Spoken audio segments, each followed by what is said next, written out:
Welcome to another edition of Bedtime Stories. Tonight we're reading Hen's Feathers by Catherine Sully and Frank Entersby. Hedda and Hilda were sisters, but not from the same clutch of eggs. Hedda was older than Hilda.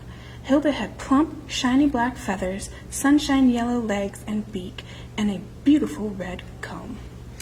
Hedda was a dull brown, but she was very kind and took good care of Hilda.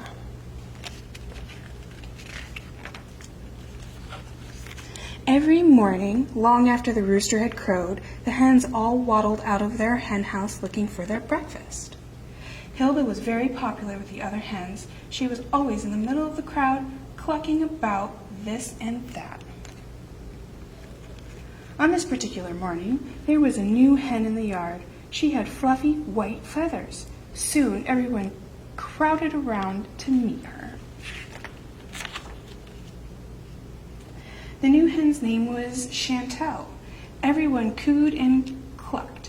What a pretty name. What's more, Chantel had won a prize at the farm show. Everyone wanted to be her friend.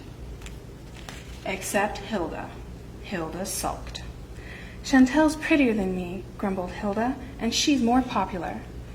Don't be silly, Hilda, said Hedda. You're just as pretty as Chantel, but in a different way. Next morning, Hedda couldn't find Hilda anywhere.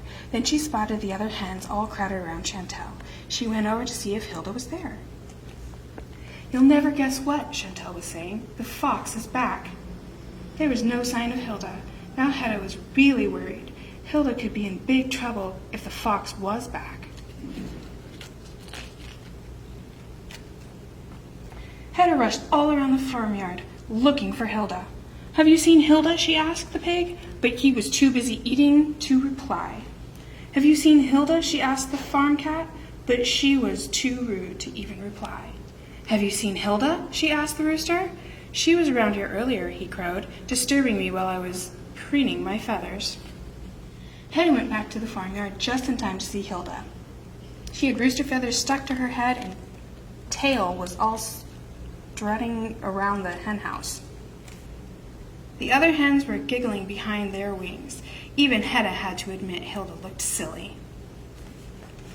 Night in the hen house, Hilda was very cross. I don't know what everyone thinks Chantel's so wonderful, she snapped.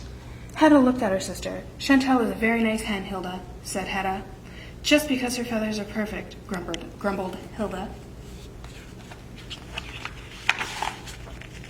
The following morning, the hens were all in a flutter. During the night, the fox had been back and the eggs were missing. The hens gathered outside the hen house. Hedda looked around. Hilda was missing too. Look, over here, called Chantel. She had spotted rooster feathers near a hole in the fence. They crowded around, gasping and tutting. It was clear to everyone the fox had taken Hilda. The hens did their best to comfort Hedda. She was a lovely hen, they clucked, the best sister you could ever have wished for. Hedda was heartbroken. Just then, Hilda turned up wearing peacock feathers. She looked ridiculous, but this time no one was laughing. They were too cross. That night in the hen house, Hilda was very upset. I just wanted everyone to notice me, she hiccuped. You don't need all those peacock feathers, Hilda, Hedda clucked gently. We all love you just as you are. Suddenly, they heard a scuffling and a squawking.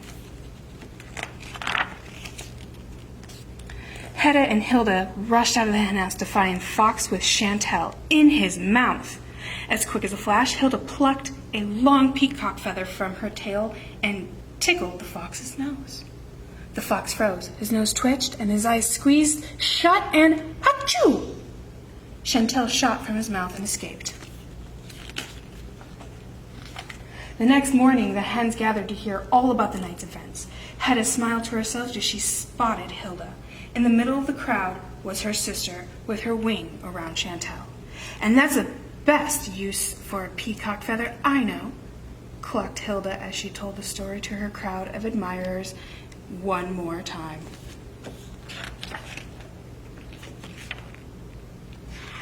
Looks like everything turned out for both of them. Thank you for joining us for another edition of Bedtime Stories. Good night.